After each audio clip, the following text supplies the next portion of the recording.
वकील को समझा दे, तेरा वकील पिटेगा, जा समझा दी उसको। वकील से क्या लेना देना है? फुटेज के बगैर थाने में नहीं घुस जाएगी। ठीक है सर।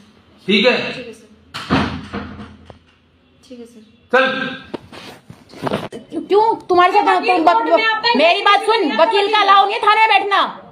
वीडियो रे सुनिले ना पुलिस ऑफिसर जनक जड़े एडवोकेट को कौभलिया टाइप्र कहीगले जहाँकि जड़े एडवोकेट तांको ऊपर जदि कार्रवाई करने चाहिए प्रथमतः पुलिस ऑफिसर जनक जहाँकि बीएनएस सेक्शन 198 जहाँकि आईन को अवमान्य करवा एवं बीएनएस सेक्शन 39 जहाँकि जड़े व्यक्ति को निजर संपूर्ण भाव में अधिकार अच्छी निजस्व इच्छा दे वकिलों सह संपूर्ण भाव में भेटी पारे यह कौन पुलिस ऑफिसर माने बाधा प्राप्त करें ना। बीएनएस 126 जदि जड़े पुलिस ऑफिसर जड़े वकिलों को थाना भीतर को जीवाई रोकती तो रॉन्गफुल रेस्ट्रेंट जहाँकि बेआईनी भाव में प्रतिबंधक लगाइबा बीएनएस 351 जहाँकि अपराधिक धमक देवा एवं सेक्शन बीएनएस 224 जहाँकि मिथ्या केस रे फसाइबा पाई धमक देवा जदि से एडवोकेट जनक चाहती तो थानार एसएचओ उपरे बहुत बड़ा कार्यानुष्ठान नहीं पारे ये सब धारा लगे।